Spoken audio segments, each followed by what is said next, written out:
নবী করিম সাল্লাল্লাহু আলাইহি ওয়াসাল্লাম মক্কায় যখন দাওয়াত আরম্ভ করেছেন, মাক্কি জিন্দেগিতে তার দাওয়াতের মূল প্রতিপাদ্য বিষয় বা মৌলিক বিষয় ছিল তিনটি: তাওহীদ, রিসালাত, আখিরাত। তাওহীদ, রিসালাত, আখিরাত। আবারও বলছি, মক্কি জিন্দেগিতে নবীজির দাওয়াতের মূল বিষয় ছিল কয়টা?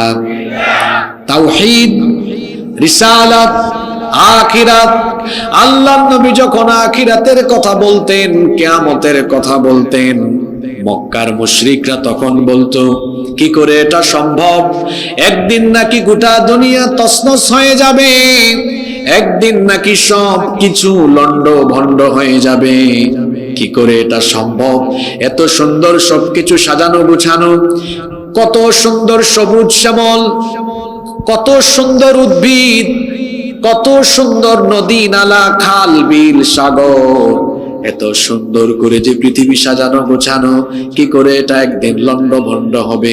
কিয়ামত এটা কি করে ঘটবে? তারা বিশ্বাস করতো না। আর তারা আল্লাহর নবীকে এসে বলল, ঠিক আছে তাহলে বলে দাও, কোন দিন সেই মহাপ্রলয়ঙ্কারী ঘটনা ঘটবে? এটা কোন মাসে ঘটবে, কোন তারিখে ঘটতে পারে?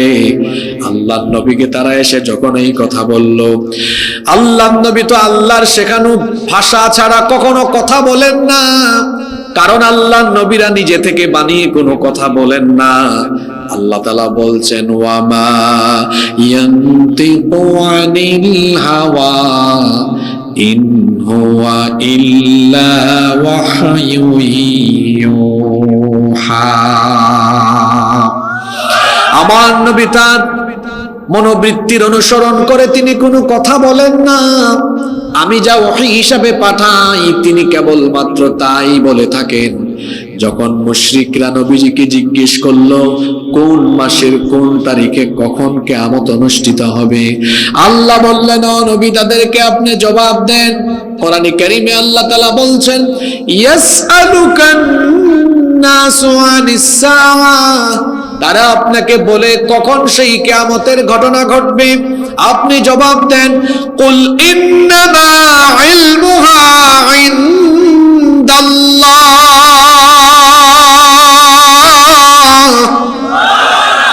আপনি বলে দেন কিয়ামতের সেই মহাপ্রলয়ঙ্কারী ঘটনা কখন ঘটবে এটা একজন ছাড়া কেউ জানে না। যিনি জানেন, গলার আওয়াজ বড় করে বলেন, তিনি কে?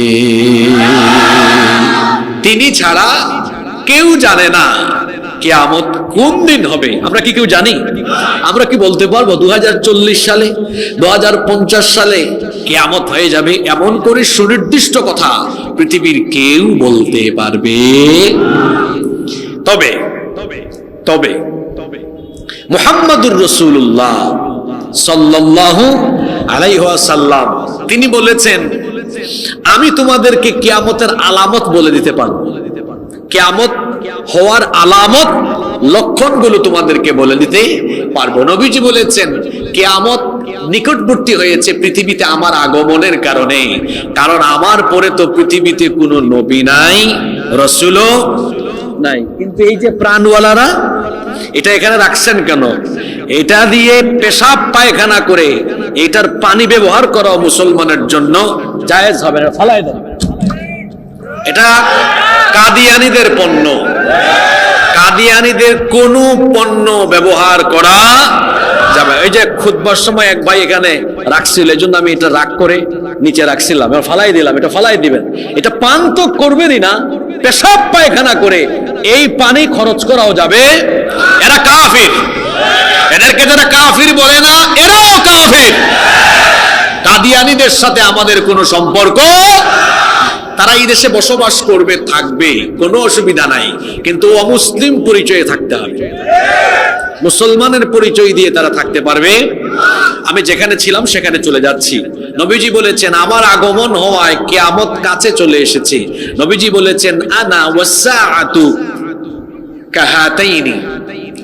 শুনেন, কি শব্দ চয়ন করেছেন নবীজি, আনা ওয়াসসাআতু কাহাতাইনি ওয়া দাম্মা সাব্বাবাতি ওয়াল ওয়াসতা। এই দুইটা আঙ্গুল সাহাবীদেরকে দেখায় নবীজি বললেন, এই দুই আঙ্গুলে যেমন কোনো ব্যবধান নেই, আমার আগমন আর কিয়ামত নিকটবর্তী হওয়ায় তেমন একটা তফাৎ নাই। আল্লাহু আকবার। তাহলে শেষ নবীর আগমন হয়ে গিয়েছে, মানে কিয়ামত কাছাকাছি চলে এসেছে। কিয়ামতের আগে কিছু লক্ষণ দেখা দিবে। এই লক্ষণগুলো আবার দুই ভাগে বিভক্ত, আলামাতুস সুগরা, আলামাতুল কুবরা। বড় আলামত, ছোট আলামত। বড় আলামত গুলো সুনির্দিষ্ট। কিয়ামতের বড় আলামত হলো মোট 10টা। জোরে বলেন কয়টা? এই 10টি আলামত প্রকাশ পাবে কিরকম? ওই যে সুতার মালা, নবীজি বলেছেন সুতার কোনো মালা ছিঁড়ে গেলে যেমন দানা একটার পর একটা পড়ে যেতে থাকে, কিয়ামতের বড় 10টি আলামত একটার পর একটা, একটার পর একটা খুব দ্রুত সময়ে, কাছাকাছি সময়ে একটার পর একটা প্রকাশিত হয়ে খুব শীঘ্রই কিয়ামত হয়ে যাবে। এর আগে অনেকগুলো ছোট ছোট আলামত প্রকাশ পাবে। শেষ জামানা নিয়ে হাদিসের মধ্যে অসংখ্য হাদিস এসেছে। এই হাদিসগুলো যারা স্টাডি করেছেন, প্রায় সকল মুহাদ্দিস এবং বিশেষজ্ঞ উলামাগণ বলেছেন, কিয়ামতের ছোট ছোট যত আলামতের কথা বলা হয়েছে, প্রায় সকল আলামত প্রকাশ হয়ে গিয়েছে। কোনটা আবার প্রকাশ হয়ে কয়েকবার পুনঃ প্রকাশ হচ্ছে। তার মানে বোঝা যাচ্ছে আমরা কিয়ামতের একেবারে কাছাকাছি চলে এসেছি। আর আমরা শেষ জামানার মানুষ। আমরা, জোরে বলেন, আমরা শেষ জামানার মানুষ।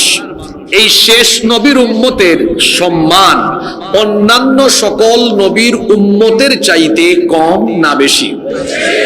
প্রধান অতিথি তিনি কি সবার আগে আসেন না শেষে আসেন? আমরা আখেরি উম্মত, তো শেষে আসছি, কিন্তু মর্যাদা আমাদের সবার। আমার দিকে তাকান, আমি বলছিলাম তো, আমি যতক্ষণ কথা বলবো অন্যদিকে মনোযোগী হওয়া যাবে না। কষ্ট হচ্ছে আপনাদের?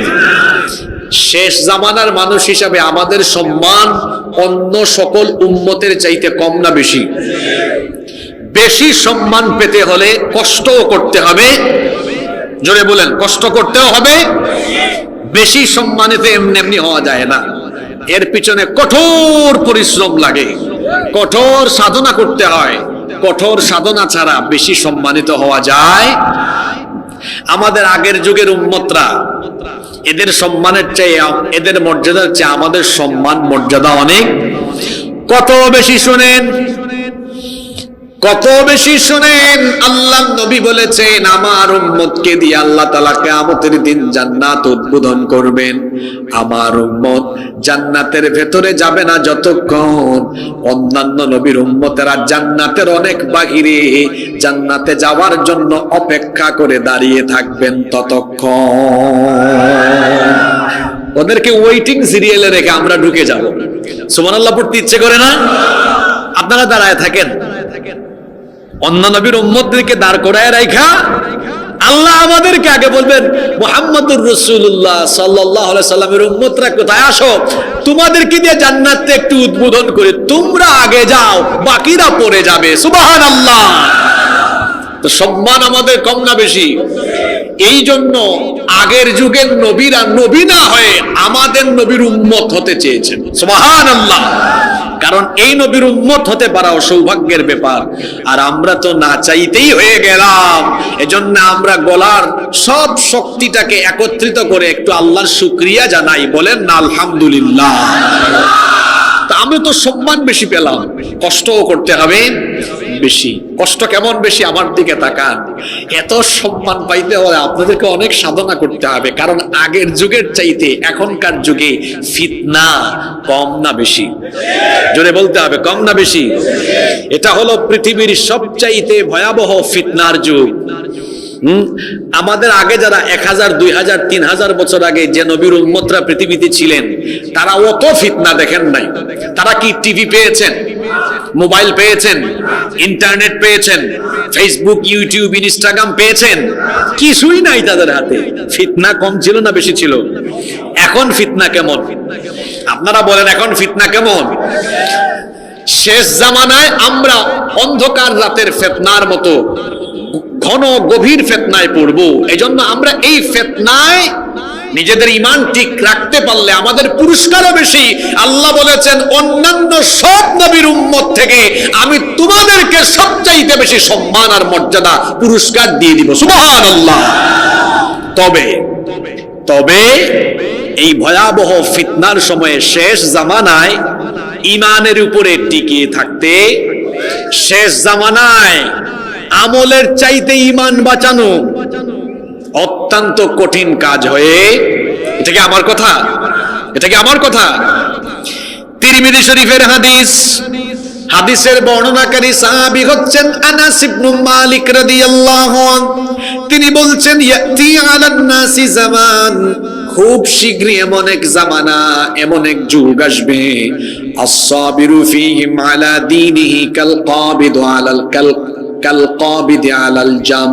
আল্লাহর নবী বলেছেন, জ্বলন্ত কয়লার উপরে দাঁড়িয়ে থাকা যতটা কঠিন, শেষ জামানায় নিজের ঈমান হেফাজত করে ঈমান বাঁচিয়ে ঈমানের উপরে টিকে থাকা হবে তার চাইতে আরো কঠিন। কতটা কঠিন হবে? সাইয়্যিদুল মুহাদ্দিসিন আবু হুরায়রা রাদিয়াল্লাহু আনহু হাদিস বর্ণনা করেছেন।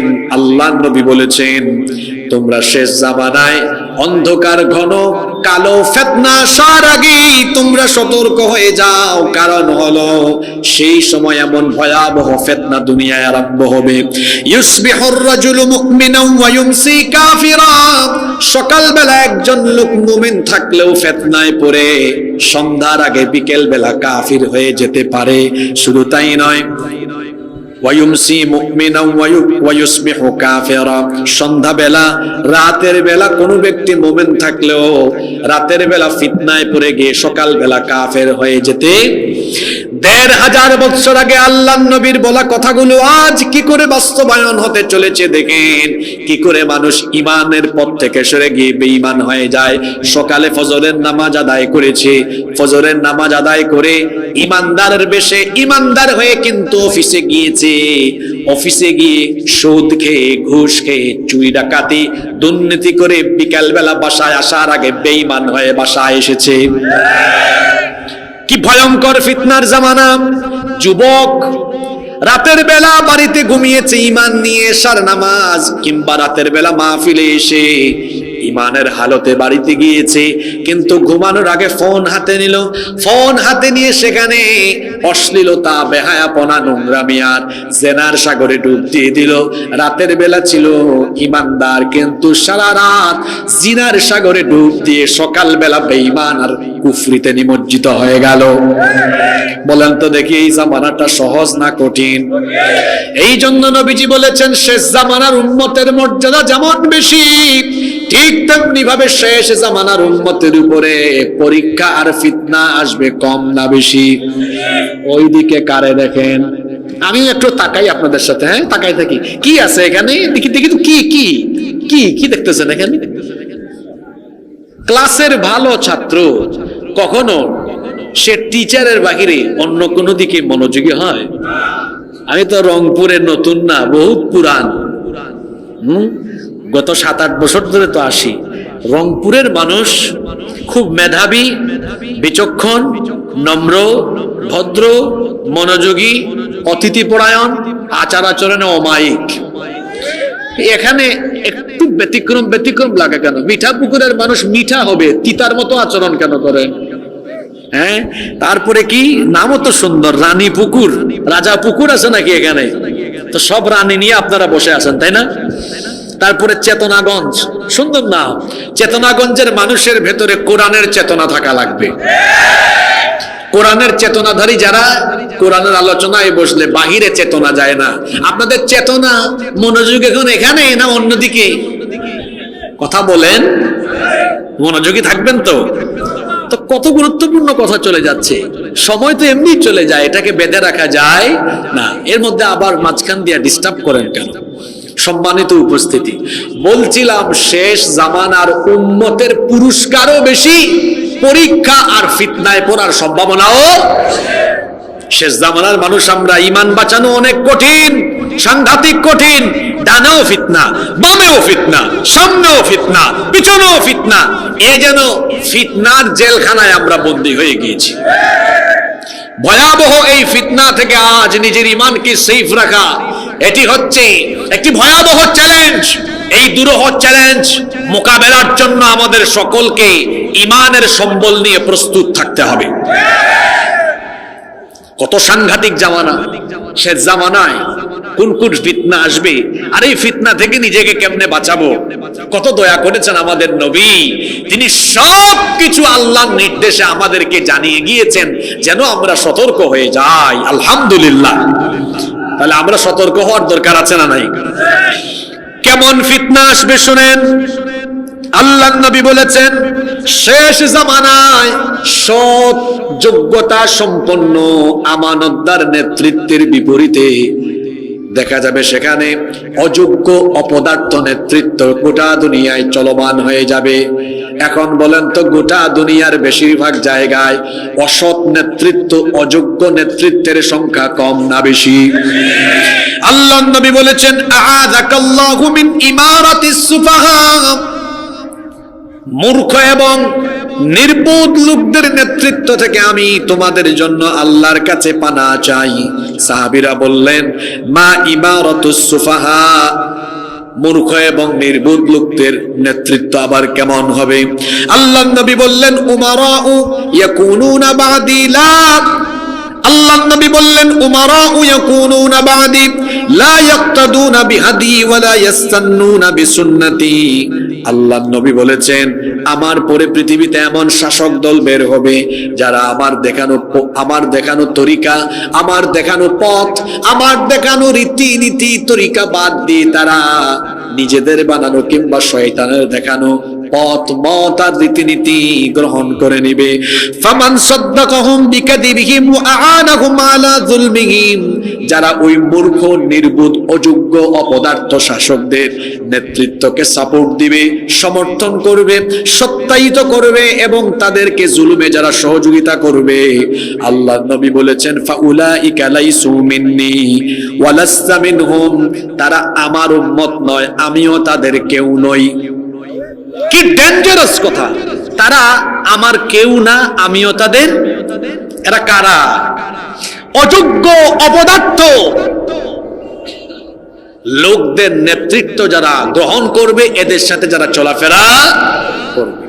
এত দূরে যাওয়া লাগবে না। এই দেশে কি হচ্ছে? গত 15 বছর তো আমরা কত রং ঢং দেখলাম। আমরা দেখলাম খেলোয়াড়, গায়ক, গায়িকা, নায়ক, নায়িকা, তারা দেখা যায় রাষ্ট্রীয় পদে থাকে। এখন আবার শহীদ আবু সাইদ, শহীদ মুগ্ধ সহ অসংখ্য শহীদের রক্তের বিনিময়ে আমরা ফেসিবাদ মুক্ত একটি বাংলাদেশ পেলাম। এখন আবার শহীদদের রক্তের উপর দাঁড়িয়ে এখনো দেখা যাচ্ছে অযোগ্য, অপদার্থ লোকদেরকে, প্রথম আলো, ডেইলি স্টারের পণ্য যারা, এদেরকে আবার এই জাতির ঘাড়ে চাপিয়ে দেওয়া হচ্ছে। সাংঘাতিক অবস্থা। ভবিষ্যৎ তো ভালো দেখা যাচ্ছে না, ভবিষ্যৎ ভালো দেখা যাচ্ছে না। এক ভয়াবহ পরিস্থিতির সম্মুখীন হতে যাচ্ছি আমরা। আপনারা তো শহীদ আবু সাইদের এলাকার মানুষ। এই নতুন বাংলাদেশের জন্য প্রেরণা পথ দেখিয়েছে কিন্তু রংপুরের সন্তান আবু সাইদ। আপনাদেরকে এগিয়ে আসতে হবে। এই যে এই বাংলাদেশের এই কঠিন সংকটকালীন মুহূর্তে রংপুরের মানুষকে আবু সাইদের মতো সাহসী ভূমিকায় অবতীর্ণ হয়ে এই নতুন বাংলাদেশ বিনির্মাণে অবদান রাখতে হবে। আমরা বহু পথ মত, বহু নেতা খেতা দেখে ফেলেছি। এখন আমরা সবকিছু বাদ দিয়ে রাসূলের তরিকায় গিয়ে আল্লাহর কোরআনের রাজ এই বাংলাদেশে কায়েম করব ইনশাআল্লাহ। আল্লাহ আমাদেরকে তৌফিক দান করেন। কি ভয়ঙ্কর পরিস্থিতি! আল্লাহর নবী বলেছেন, আমার যুগ তো নবুয়তের যুগ, আমার যুগ কোরআনের যুগ। এই যুগে কোনো দুঃখ মানুষের থাকবে না, কষ্ট থাকবে না। কিন্তু আমার পরে কি কি হবে সেগুলো নবীজি বলে দিয়েছেন। আল্লাহর নবী বলেছেন, ইন্না হাযাল আমরা বাদাআ নবুওয়াতাও ওয়া রাহমা, নিশ্চয়ই আমার এই যুগের সূচনা বা ইসলামের সূচনা হয়েছে নবুয়ত দিয়ে। নবুয়তের যুগ হলো রহমতের যুগ। সুম্মা ইয়াকুনু খিলাফাতান ওয়া রাহমা, আল্লাহর নবী বললেন আমি দুনিয়া থেকে যাওয়ার পরে আসবে খিলাফতের যুগ। খিলাফতের যুগ হলো রহমতের যুগ। সুম্মা মুলকান আদুদান সুম্মা কানা জাবরিয়াতান ওয়া উতুওয়ান ওয়া ফাসাদান ফিল আরদ, আমার পরে আসবে পৃথিবীতে খেলাফতের যুগ।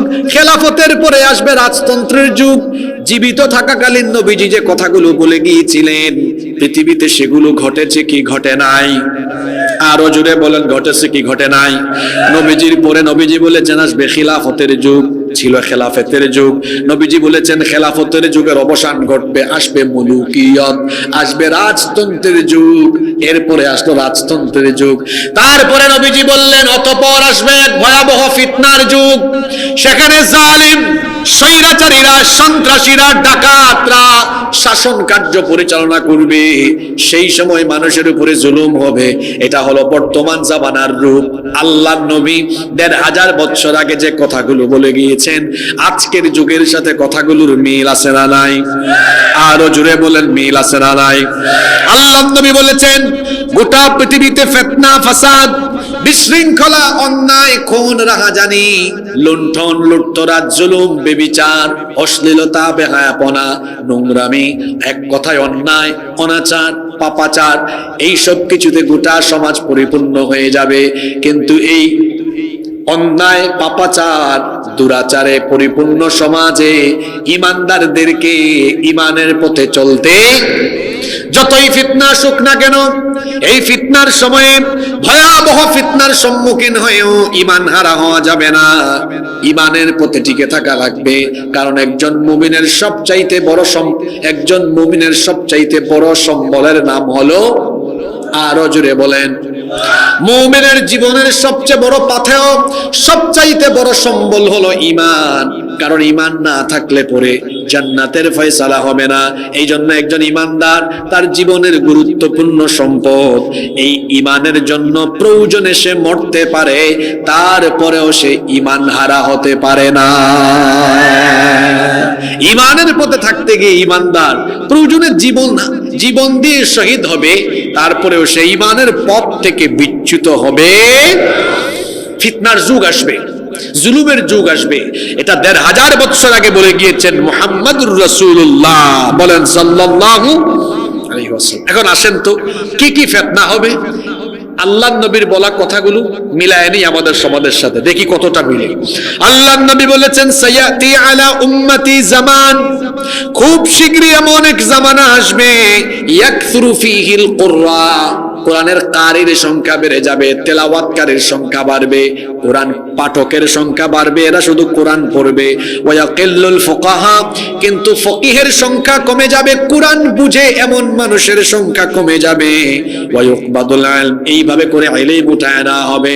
আজকে দেখেন নবীজি যেটা বলেছেন সেটাই হয়েছে। আল্লাহর নবীর জামানায় সাহাবীরা কোরআনের যে আয়াত পড়তেন সেটা তারা নিজেরা বুঝতেন, কি পড়েন তারা বুঝতেন। কিন্তু আজকের এই জামানায় বাংলাদেশ নিয়ে যদি আমি কথা বলি, ৯০% মুসলমানের মধ্যে ৮৯.৫% মুসলমান হবে এমন যারা কোরআন পড়ে কিন্তু কোরআন বুঝে না। কত শতাংশ বললাম? ৯০ এর মধ্যে ৮৯ এটাও ভুল হতে পারে, আরো বেশি হবে। আমার তো সম্ভাবনা ৮৯.৯ হতে পারে। কয়জন মানুষ আছে সূরা ফাতিহার অর্থ বুঝে? এটা হলো মুসলমানদের অধপতনের একটি কারণ। মুসলমানরা কোরআন থেকে দূরে সরে গিয়েছে। আমাদের পূর্বপুরুষরা গোটা পৃথিবীকে তারা বীরত্বের সাথে নেতৃত্ব দিয়েছেন। কেন? কোরআনকে তারা আঁকড়ে ধরেছেন, এটিকে তারা তাদের জীবন পরিচালনার চূড়ান্ত সংবিধান হিসাবে গ্রহণ করে নিয়েছিলেন। কোরআনের কাছে থাকার কারণে গোটা পৃথিবী তারা এলাকার পর এলাকা, দেশের পর দেশ তারা জয় করেছেন। তাদের সামনে কেউ সাহস করে দাঁড়াতে পারে নাই। আল্লাহু আকবার। এরপরে মুসলমানরা যখন অমুসলিমদের পশ্চিমা দুনিয়ার খপ্পরে পড়ে কোরআন থেকে ধীরে ধীরে সরে গেল। এটা ১-২ বছরে সরে যায় নাই, এটা একটা লম্বা সময়ের গভীরতম ষড়যন্ত্র। এই ষড়যন্ত্র এখনো চলমান। আপনি বলবেন হুজুর ষড়যন্ত্রটা কোথায় দেখায় দেন? তাকান শিক্ষা ব্যবস্থার দিকে, সব আছে। বাংলা, ইংরেজি, গণিত, সমাজ বিজ্ঞান, ইতিহাস, অর্থনীতি, পৌরনীতি, আইসিটি সব আছে, শুধু দুষ করেছে কোরআন। কোরআন কথা বলছেন না কেন?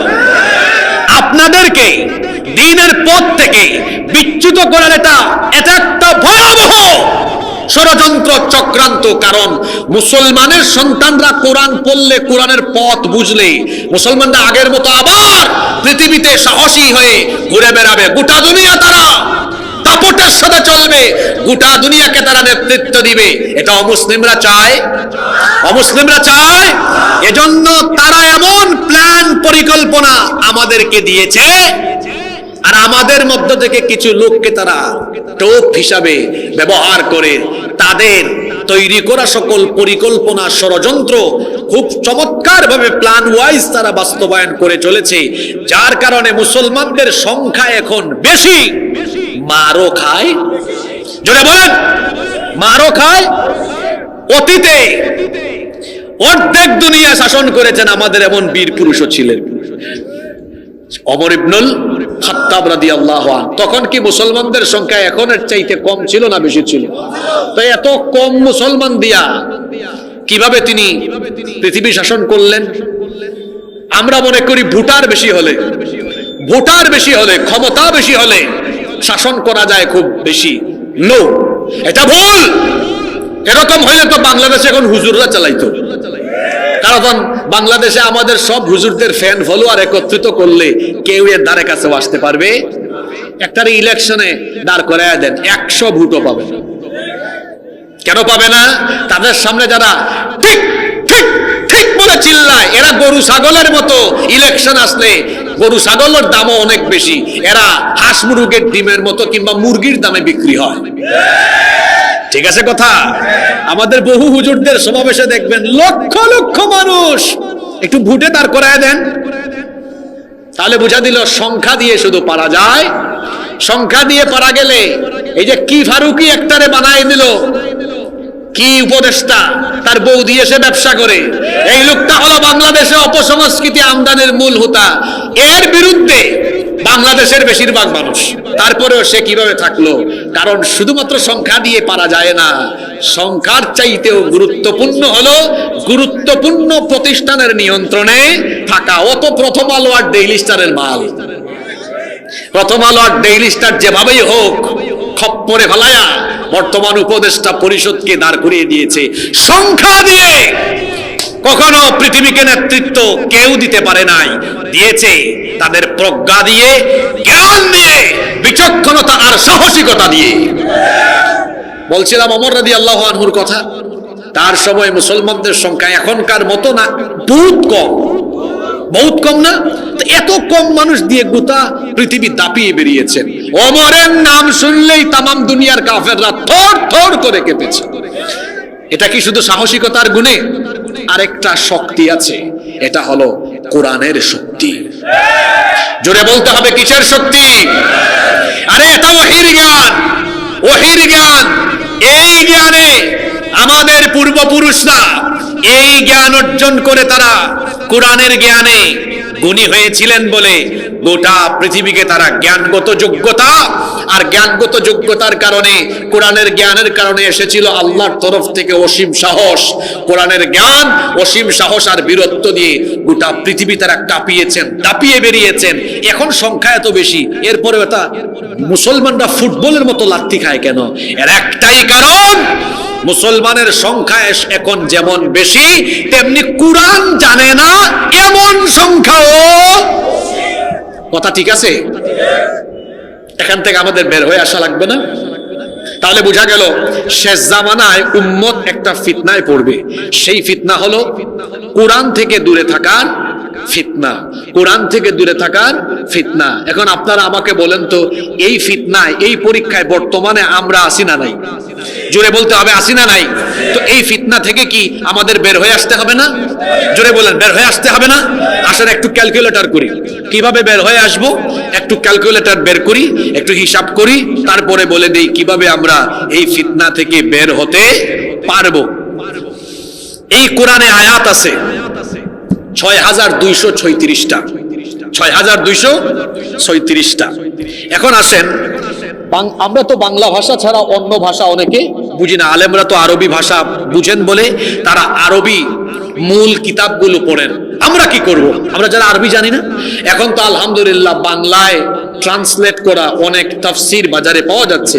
তাফসির ইবনে কাসিরও আছে, তাফহিমুল কোরআন আছে, মারিফুল কোরআন আছে, জিলালুল কোরআন আছে, তাফসিরে জালালাইন আছে। 5টা তাফসিরের নাম বললাম, আরো আছে। এই 5টা বললাম গ্রহণযোগ্য তাফসির গুলো বাংলায় পাওয়া যায়। এক সেট তাফসিরের দাম এই তাফহিমুল কোরআন হয়তো বড়জোর 2000 টাকা হতে পারে। অন্যান্য তাফসির আপনি তাফসির ইবনে কাসির আনতে পারেন। আমি ধরলাম এরকম 2-3 সেট তাফসির ঘরের ভিতরে রাখলেন। ঘরের ভিতরে তো লক্ষ লক্ষ টাকার ফার্নিচার রেখেছেন বাবা, একটু কয়েক হাজার টাকার তাফসির রাখতে পারবেন না? পারবেন। রাখলেন। রাখার পরে নিজে এবং পরিবারের সবাই প্রতিদিন পড়বেন 10 আয়াত করে। কত আয়াত? জোরে বলেন, কয় আয়াত? পরীক্ষা আসলে পরীক্ষার একটা সাজেশন লাগবে না? সিলেবাস লাগবে না? পরীক্ষায় পাস করার একটা প্রসেস বলে দিতে হবে না? প্রসেসটা বলছি। প্রতিদিন পড়বেন কত আয়াত? 10 আয়াত। 10 আয়াত করে ডেইলি পড়লে 30 দিনে হয় কত আয়াত? 300 আয়াত। কত আয়াত হয়? 300 আয়াত। এখন কোরআনে আয়াত হচ্ছে 6,236 আয়াত। 6,236 আয়াত। প্রতিদিন যদি আপনি 10 আয়াত করে পড়েন তাহলে দেখা যাবে 623 দিন, মানে প্রায় 2 বছরে গোটা কোরআন একবার আপনার পড়া হয়ে যাবে। আরো আসতে বলেন সুবহানাল্লাহ। আপনি বলবেন হুজুর এত সুন্দর ফর্মুলা, এটা আগে তো ভাবি নাই। প্রতিদিন 10 আয়াত করে পড়লে হয়ে যায় কত? 10 আয়াত করে পড়লে কয় বছর লাগবে? আচ্ছা বাদ দেন 10 আয়াত, 5 আয়াত করে পড়েন, 4 বছর লাগুক, 5 বছর লাগুক। আমার জীবনের সব নেয়ামত দিয়েছেন কে? আসতে বললে হবে না, দিয়েছেন কে? এই নেয়ামতের ব্যাপারে কিয়ামতে প্রশ্ন করা হবে না? জোরে বলেন, হবে না? হবে। যে আয়াত দলিল আছে না? কোথায় আছে দলিল? ওই যে আমাদের পরিচিত সূরা, সূরা তাকাসুর। ثم لتسألن يومئذ عن النعيم। অতঃপর তোমাদেরকে সকল নিয়ামত সম্পর্কে জিজ্ঞাসিত করবেন কে? আল্লাহ বলবেন কি রে, এই তোরে যে 60 বছর হায়াত দিলাম কি করছ? এই তোরা 30 বছর দিয়েছি কি করেছিস বল? সব তো করলি, এটা পড়লি না কেন? এটা বুঝলি না কেন বল? কেন আমার দেওয়া কিতাব ভালো করে পড়লি না বল? আজ বাংলাদেশের সুপ্রিম কোর্ট থেকে ইংরেজি ভাষায় লেখা একটা নোটিশ আপনার বাড়িতে এসেছে, আপনি ইংরেজি ভাষা বুঝেন না। ও মা গো, সুপ্রিম কোর্টের নোটিশ, না জানি কি ভয়াবহ কোনো ফরমান হতে পারে। আপনি কি করলেন? যে ইংরেজি জানে, ভাইজান একটু দেখেন না পুরা কি দিছে আমার বিরুদ্ধে, দৌড় মারছে আপনার কাছে সুপ্রিম কোর্টের নোটিশ পেয়ে। এটা কার কাছ থেকে এসেছে? জোরে বলতে হবে। আল্লাহর কাছ থেকে পাইছেন, বুঝেন না। এটা বুঝার জন্য কয়জনের কাছে দৌড়াইছেন? দৌড়াইয়া একসাথে তাফসীর এনেছেন, বোঝার চেষ্টা করেছেন। কোরআন বুঝা নফল নয়, কোরআন বুঝা ফরজ আপনার জন্য। তাহলে আমরা ওই হাদিসে আবার ফিরে যাচ্ছি। কোন হাদিস? নবীজি বলেছেন সায়াতি আলা উম্মতি জামান, শেষ জামানায় এমন এক সময় আসবে ইয়াকসুরু ফীহিল কুররা, কোরআনের পাঠক বাড়বে কিন্তু ওয়ায়াকিল্লুল ফুকাহা ওয়া ইউকবাদুল ইলম, কোরআন বুঝে এমন মানুষের সংখ্যা কমে যাবে, কোরআনের জ্ঞান উঠে যাবে। কোরআনের জ্ঞান আজকে উঠে গেছে বলে আপনারাও কোরআন বুঝেন না। এই জন্য মানুষ, আল্লাহ নবী অন্য হাদিসে বলেছেন শেষ জামানায় এর কারণে মানুষ জাহেলকে আলেম বানায় বসবে। জাহেলকে কি বানায় বসবে? ইত্তাখাদান নাসু রুউসান জুহালা, মানুষ মূর্খকে আলেম বানায় ফেলবে। আজকে তাই হচ্ছে। কোরআন তিলাওয়াত সহি না এমন ব্যক্তিকে বক্তা বানিয়ে মানুষ তার বক্তব্য শুনছে, তাকে বড় আলেম মনে করে বসেছে। আজকে তাই হচ্ছে। আল্লাহ নবী বলেছেন ওরা নিজেরা পথভ্রষ্ট, তোমাদেরকেও পথভ্রষ্ট করবে। যেমন ভাবে, একটা উদাহরণ দিই আমি। একজন হাতুড়ে কিংবা একজন পড়াশোনা না জানা ডাক্তার, তার কাছে গেলেন, তার কাছে গেলে রোগীর রোগ কমবে না আরো বাড়বে? জোরে বলেন। পড়াশোনা পড়ালেখা না জানা ডাক্তারের কাছে যেমন গেলে রোগীর রোগ বাড়বে, ঠিক তেমনি কোরআন হাদিসের জ্ঞান নাই এইরকম জাহেলের কাছে গেলে পড়ে মানুষ দিনের পথে আসবে না, আরো পথভ্রষ্ট, আরো গুমরাহ হয়ে যাবে। আজকে তাই হচ্ছে। কষ্ট হচ্ছে নাকি আপনাদের? তাহলে শেষ জামানার একটা ফিতনার কথা জানলাম। মানুষকে পরিকল্পনা মাফিক ইসলাম বিরোধীরা কোরআনের শিক্ষা থেকে দূরে সরিয়ে দিবে। এই পরীক্ষায় আমরা অলরেডি অবতীর্ণ, এই পরীক্ষা চলছে, পাশ করার উপায় বলে দিলাম। অন্তত পক্ষে প্রত্যেক দিন আমাদের সিলেবাসে কত আয়াত থাকবে? আসতে বললে হবে না, কত আয়াত থাকবে? মা বোনদেরকেও কথাগুলো বলে গেলাম। প্রতিদিন আমরা বাড়িতে 10টা আয়াত অন্তত বুঝে পড়ার চেষ্টা করব। পারবেন তো ইনশাআল্লাহ? আল্লাহ তৌফিক দান করেন। আসেন দ্বিতীয় পয়েন্ট বলছি। এক তো বললাম কোরআনের শিক্ষা থেকে দূরে রাখা হবে। 2 নম্বর আল্লাহর নবী বলেছেন, লা তাকুমুস সাআহ হাত্তা ইয়াযহারাল ফাহাশ, ততক্ষণ পর্যন্ত কিয়ামত হবে না যতক্ষণ ফাহেশা, অশ্লীলতা, বেহায়াপনা ছড়িয়ে না যায়। এই পরীক্ষা এখন চলে কি চলে না? এখন আমাদের সমাজে অশ্লীলতা, নোংরামি, বেহায়াপনা, নগ্নতা কম না বেশি? এত অশ্লীলতা, এত নোংরামি, এত বেহায়াপনা, দিকে দিকে চতুর্দিকে বেহায়াপনা চলছে, বেপর্দা, বেহায়াপনা, বেলাল্লাপনা, অশ্লীলতা, নোংরামি চলছে। ঈমান বাঁচিয়ে রাখা যেন বিরাট দুরূহ ব্যাপার, চ্যালেঞ্জের ব্যাপার। অশ্লীল আর ফাহেশা কাজ আমাদের চতুর্দিকে বিদ্যমান আছে। আপনি সকালবেলা বাসা থেকে যদি বের হন, চোখের হেফাজত করা এই যুগেও বড় কঠিন, এত কঠিন। আপনি রাস্তায় বের হয়েছেন, দেখবেন উলঙ্গ, অর্ধ উলঙ্গ, অশ্লীল ম্যাগাজিন, সাইনবোর্ড, বিলবোর্ড আছে না নাই?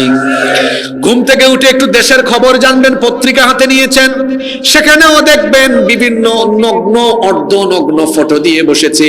পত্রিকায় এখন বিনোদন পাতা ঢুকিয়ে দিয়েছে। কোথায় যাবেন আপনি? একটু বিশ্বের খবর জানবেন, সোশ্যাল মিডিয়ায় ঢুকবেন, ইউটিউবে যাবেন একটা ভালো ভিডিও দেখার জন্য। দেখবেন ভালো ভিডিও যদি থাকে একটা, নিচে থাকবে খারাপ ভিডিও আরো 3টা।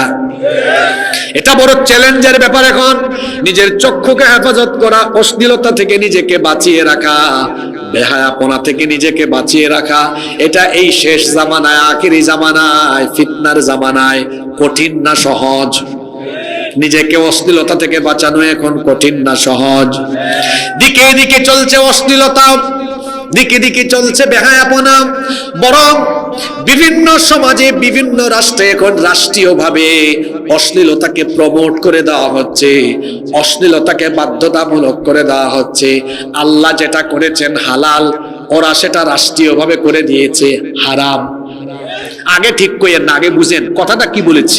আল্লাহ যেটা করেছেন হালাল, এখন মানুষ অনেক জায়গায় রাষ্ট্রীয়ভাবে ওইটা করে দিয়েছে হারাম। আল্লাহ করেছেন হারাম, তারা করেছে রাষ্ট্রীয়ভাবে হালাল। কিছু উদাহরণ দেই। আল্লাহ তাআলা নিষেধ করে দিয়েছেন মদ। ও বাবা গো, যারা বলতেছেন না তাদের জন্য কি সীমিত পরিসরে জায়েজ নাকি মদ? ইন্নামাল খামরু ওয়াল মাইসিরু ওয়াল আনসাবু ওয়াল আজলামু রিজসুম মিন আমালিশ শাইতান। এটাকে শয়তানের কাজ বলেছেন কে? হারাম করে দিয়েছেন কে? আপনার দেশের মাদক নিয়ন্ত্রণ অধিদপ্তর আছে, নামটা দিয়েছে কি দেখছেন? মাদক নিয়ন্ত্রণ অধিদপ্তর। আপনারা কি নিয়ন্ত্রিত মাত্রায় বাংলাদেশের মানুষকে মাদক সেবন করাতে চান নাকি? তো নাম এটা দিয়েছেন কেন? আপনাদের নাম দেওয়া উচিত ছিল মাদক নির্মূল অধিদপ্তর। আমি গত 12 তারিখে গুলশানে একটু রেস্টুরেন্টে, সফরে একটা রেস্টুরেন্টে খাবার খেতে ঢুকেছি। এখন গুলশানে দেখি এক রেস্টুরেন্টে সামনে লেখা আছে এখানে বারের জন্য লাইসেন্স প্রাপ্ত এই প্রতিষ্ঠান, বারের জন্য লাইসেন্স প্রাপ্ত। এখানে আপনি লাইসেন্স থাকলে এখানে আপনি ঢুকে সেবন করতে পারবেন। তাহলে দেখেন, আল্লাহ যেটা করেছেন হারাম করে দিয়েছে এটা। আপনাদের দেশে যদি কেউ 17 বছর বয়সে 16 বছর বয়সে বিয়ে করে কি হবে তার? কথা বলছেন না কেন? রাষ্ট্রীয় আইনে কি হতে পারে? শাস্তি হতে পারে। ওই কনে ছেলে বর কনের মা বাপকে ওসি সাহেব ধরতে পারে, সে এমন কি বিবাহ যিনি পড়াবে ওরেও ধরবে, ওরেও ধরবে। এটার নাম তারা দিয়েছে কি? কি বিবাহ? বাল্য বিবাহ। আসলে তো নাম হওয়া উচিত ছিল বালেগ বিবাহ, বালেগা বিবাহ। কারণ 12 বছরের পরে কি হয়ে গেছে? কথা বলছেন না কেন? তো বালেগ বালেগা হয়ে গিয়েছে, এটার নাম হওয়া উচিত ছিল বালেগ বিবাহ, বালেগ বিবাহ। তারা নাম দিয়েছে কি? বাল্য বিবাহ। এখন একটা ছেলে আর একটা মেয়ে বৈবাহিক বন্ধনে আবদ্ধ হলে পবিত্র সম্পর্ক, এটাকে হালাল করে দিয়েছেন কে? আল্লাহর বানানো হালালকে তারা দেশে করে দিয়েছে কি? বলেন না কেন? আচ্ছা, আরেকটা কি করছে? আল্লাহ করেছেন হারাম, ওটা বানিয়েছে। আপনাদের দেশে যদি হোটেলে, পার্কে, বটতলায়, জামতলায়, বাদামতলায়, গাছতলায় কবুতররা জুড়াই জুড়াই বসে, বয়স হলো 15 বছর 16 বছর, দুইটা বসে যদি ঢলাঢলি করে, হাতে ধরে হাঁটাহাঁটি করে, এটা কি আপনাদের দেশের আইনে অপরাধ? কথা বলছেন না কেন? অপরাধ আল্লাহর আইনে? আল্লাহর আইনে জোরে বলতে হবে, আল্লাহর আইনে। আল্লাহর আইনে যেটা হারাম তারা করেছে, আল্লাহর আইনে যেটা হালাল তারা করেছে। এটা আল্লাহর সাথে শিরক। এমনি ভাবে রাষ্ট্রীয় পর্যায়ে আল্লাহর সাথে শিরক চলছে। এই জামানার ফিতনা এটা। ওই যে বললাম, শেষ জামানায় উম্মত অশ্লীলতা বেহায়াপনার পরীক্ষায় অবতীর্ণ হবে। এখন এই পরীক্ষায় আপনারা আছেন না? নাই, কঠিন পরীক্ষা চলছে। জানতো একজন বয়স্ক বাবা গিয়ে একটা পার্কে ঢুকে ছেলে মেয়েদেরকে বলে, বের হও এখান থেকে, পুলিশ উল্টে এসে আপনারা ধরে নিয়ে চলে যাবে। তাহলে বলেন, আল্লাহর নবী যে বলেছেন শেষ জামানায় আখেরি উম্মত অশ্লীলতা বেহায়াপনা নোংরামির কঠিন পরীক্ষায় অবতীর্ণ হবে, আজ সেই পরীক্ষা চলছে না চলে না? জোরে বলেন, চলছে না চলে না? এখন এটার একটা প্রেসক্রিপশন দেওয়া লাগবে না? আগে তার প্রেসক্রিপশন তো দিলাম, প্রতিদিন কয় আয়াত? জোরে বলেন। এখন ফাহেসা কাজ থেকে বের হওয়ার একটা প্রেসক্রিপশন লাগবে না? জোরে বলেন, লাগবে না? সেটা কি? সেটা হলো, আমরা আমাদের যুবক ভাইদেরকে বলবো, বিবাহ বহির্ভূত কোনো হারাম রিলেশন করা যাবে? এটাকে হারাম করে দিয়েছেন কে? আমরা যারা গার্ডিয়ান আছি, পিতামাতা, আমাদের দায়িত্ব কি? আমাদের দায়িত্ব হলো আমাদের ছেলে মেয়েদের দিকে নজর রাখা। আমাদের ছেলে মেয়ে কোথায় যায়, কার সাথে মিশে, আমরা আমাদের ছেলে মেয়েদেরকে ছোট্ট বয়স থেকে শিখিয়ে দিব, তোমার জন্য এই 14 জন হলেন মাহরাম, এদের সাথে দেখা সাক্ষাৎ করতে পারো, কথাবার্তা বলতে পারো, কোনো অসুবিধা নাই। এই 14 জনের বাহিরে কারো সাথে অপ্রয়োজনে কথা বলা কিংবা দেখা দেওয়া তোমার জন্য যিনি হারাম করে দিয়েছেন, গলার আওয়াজ বড় করে বলেন, তিনি কি? আমরা আমাদের মেয়েদেরকে শিক্ষা দিয়ে দিব, তুমি যখন স্কুলে যাবে, কলেজে যাবে, তুমি বুরখা পরিধান করে যাবে, কারণ বুরখার বিধান, পর্দার বিধানটা কার? ছোট্ট বয়স থেকে আমরা আমাদের ছেলে মেয়েদেরকে অশ্লীলতা নোংরামির এই ফিতনার জামানা থেকে বাঁচানোর জন্য আমরা আমাদের ছেলে মেয়েদেরকে তালিম দিয়ে দিব, শিক্ষা দিয়ে দিব। তুমি মেয়েদেরকে তোমার বন্ধু বানিও না, মেয়েকে বলবো তুমি কোনো ছেলে বন্ধু বানিও না। ছেলে মেয়েদের ফ্রি মিক্সিং বন্ধ করে দিব। এই যুগে কিছু সুশীল বের হয়েছে, এদেরকে আবার অনেকে একটু উপহাস করে বলে চুচিল। এই সুশীল বলেন আর চুচিল বলেন, এরা বলে ছেলে মেয়ে একসাথে চলাফেরা করে, তো কি হয়েছে? এটা আধুনিক জামানার ট্রেন্ড, এটা আধুনিক জামানার প্রথা। ছেলে আর মেয়ে মানুষকে 2 শ্রেণীতে বিভক্ত করে দিয়েছেন কে? আস্তে বলবেন না, জোরে বলেন, কে? ছেলে আর মেয়েকে আলাদা করে দিয়েছেন সৃষ্টিগতভাবে। উভয়ের শারীরিক ভিন্নতা আছে, উভয়ের মধ্যে একটা সৃষ্টিগত আকর্ষণ দিয়েছেন কে? আস্তে বলবেন না, জোরে বলেন, কে? সৃষ্টিগতভাবে নারী পুরুষের মধ্যে একটা আকর্ষণ আছে। এখন কোন ছেলের সামনে নারী গেলে যদি ওই ছেলের আকর্ষণ না জাগে, কিংবা মেয়ের সামনে ছেলে গেলে যদি আগে, বুঝতে হবে ওইটা পুরুষ না, ওইটা নারী না, এর মধ্যে ডিস্টার্ব আছে, সৃষ্টিগত আকর্ষণ আছে। এই জন্য বিবাহ বহির্ভূত বিবাহের আগে বেগানা নারী পুরুষের ফ্রি মিক্সিং নিষিদ্ধ করে দিয়েছেন কে? অশ্লীলতা থেকে, নোংরামি থেকে বাঁচার জন্য ভয়াবহ ফিতনার জামানায় আমরা আমাদের ছেলে মেয়েদের মধ্যে ফ্রি মিক্সিং বন্ধ করে দিব। অনেকে এখন বোঝায় তোমার মেয়ে বন্ধু থাকলে অসুবিধা না, 4টা-5টা থাকতে পারে। কই হুজুর কি আর হয়েছে, এটা আমার ফ্রেন্ড, এটা আমার, তার বন্ধু, তার বান্ধবীর নাম মুন্নি, নাম কি? এটা আমার বান্ধবী, এইটা আমার বন্ধু। আমি বললাম ভাই আজকে থাকবে তোমার ফ্রেন্ড, কালকে হবে গার্লফ্রেন্ড, পরের দিন হবে রেপ। হচ্ছে না? আপনি উদাহরণ দিবেন আমার কাছ থেকে। ওই যে দিহান আনুষ্কার কথা মনে নাই? এই ছেলে মেয়েদের কথা কার মনে আছে? দিকে হাত তুলে। ভুলে গেছে না তো তাড়াতাড়ি না? একটা ছেলে দিহান আনুষ্কা নামে এক মেয়েকে মেরে ফেললো না, বাসায় নিয়ে রেপ করে মেরে ফেললো না? ভুলে গেছেন আপনারা, তাই না? এরকম অহরহ ঘটনা বাংলাদেশে চলছে। ফ্রি মিক্সিং আল্লাহ নিষিদ্ধ করে দিয়েছেন। আর এই বেহায়াপনার যুগে কিছু বেহায়াপনা, অশ্লীলতার ঠিকাদাররা এটাকে জায়েজ করে দিয়েছে, ঠিক কিনা? কিছু বংচং হুজুর বের হয়েছে, বংচং হুজুর। কুরআন নাই, হাদিস নাই, আবার নাম দিয়েছে মোটিভেশনাল স্পিকার। কি স্পিকার? ছেলেপেলেদেরকে, যুবক তরুণদেরকে এরা প্রেম শিখায়, বিবাহ বহির্ভূত হারাম রিলেশন শিখায়। আমি কি ভুল বলেছি? এইসব বক্তা নামের তক্তাদেরকে কান ধরে স্টেজ থেকে নামায় দিবেন। এটা পবিত্র মঞ্চ। বিবাহ বহির্ভূত সম্পর্কের ব্যাপারে ছেলেদেরকে মেয়েদেরকে উৎসাহিত করার অধিকার কে তোমাকে দিয়েছে? বিবাহ বহির্ভূত সকল সম্পর্ক হারাম করে দিয়েছেন কে? তাহলে শেষ জামানায় অশ্লীলতা, নোংরামি, বেহায়াপনা চলবে। এই পরীক্ষা এখন চলে কি চলে না? চলে কি চলে না? এই পরীক্ষায় আমাদেরকে বিচক্ষণতার সাথে, এই পরীক্ষায় আমাদেরকে মোকাবেলা করতে হবে, নিজের ঈমান বাঁচাতে হবে। আমাদের ছেলে মেয়েদেরকে আমরা, আমাদের ছেলে মেয়েকে আমরা সুবিধাজনক সময়ে আমরা আমাদের ছেলে মেয়েদের বিবাহের ব্যবস্থা করে দিব। তাড়াতাড়ি বিবাহ ব্যবস্থা করে দেওয়া এই অশ্লীলতা, বেহায়াপনা, জিনা, বেবিচার থেকে বাঁচানোর একটা গুরুত্বপূর্ণ উপায় হতে পারে। আল্লাহ আমাদেরকে কথাগুলো বুঝার তৌফিক দান করেন। কষ্ট হচ্ছে আপনাদের?